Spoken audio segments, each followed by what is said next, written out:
Петропавл құрылыс материалдар зауыты 2007 жылы индустриалды инновациялық даму бағдарламасы аясында ашылған. Бүгінде ішкі нарықты қамтамасыз етіп қана қоймай, өнімдерін көршілес мемлекеттерге экспорттайтын дәрежеге жетті. Жылына 5 миллиард теңгенің өнімін өндіріп, оның 10-15%-ын басқа елдерге жөнелтеді. Қазір зауытта 100-ден астам адам еңбек етеді. Жыл сайын өндіріс көлемі ұлғайып, экспорт пен отандық мазмұн артып келеді. Бұған мемлекет тарапынан берілетін жеңілдетілген несие үлкен қолдау болып отыр.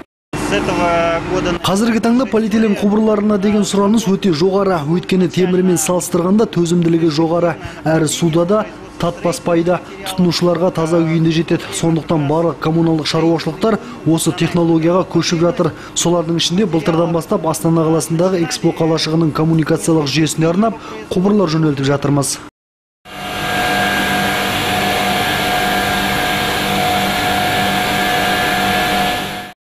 Кәсіпорында диаметрі 16-дан 1200 мм-ге дейінгі мынандай полиэтилен құбырлар шығарылады. Бұлар суық суға, ыстық суға және газ тартуға арналған. Және ең басты бұл кәсіпорын өнімдерінің 10-15% жыл сайын Ресейге экспортталады.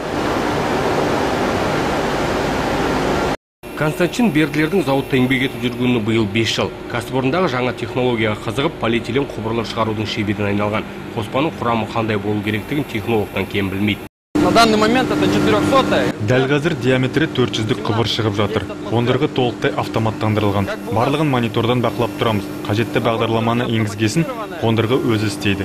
Біздің міндет уақытылы түйіршіктерді салып, қоспаны әзірлеу.